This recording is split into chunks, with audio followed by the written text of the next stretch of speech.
Listen, and I'll tell you a tale of old.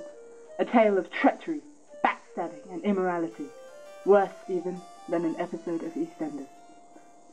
'Twas the year of our Lord 2011. Now at that time, the most fearsome pirate of the Thames was Davy Cameron, commandeer of the well-seasoned ship, the Tosser, for it had been tossed in sea salt, herbs, and other spices. He stood on the deck, the golden sun reflecting off his overlarge forehead, supported as always by his wooden clag. Today, he had matters to resolve.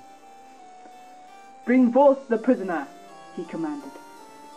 Captain Chilcot dragged forward an old sea dog, with darting bright blue eyes and a permanent grimace.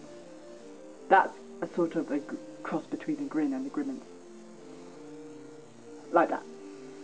He stood tall, aloof and unwavering, which was impressive, considering they were in the middle of the sea. "Turner Blair," sneered Davy, "you are being tried again today for crimes against the code, and conspiring with Captain George Bushbeard, and yet you say you have done nothing wrong. Now I'm warning you for the last time.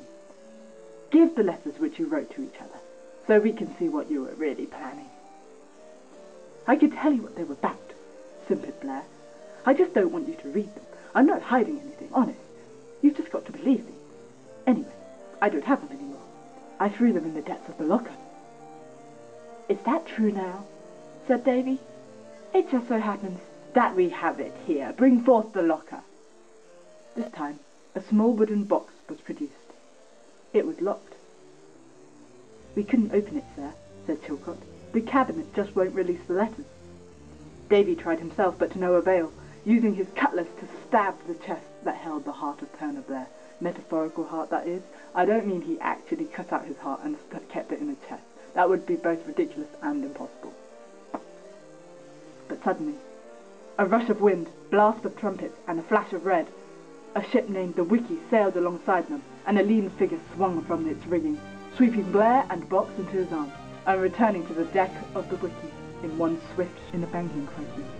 Then Davy Cameron and the Lost Treasury.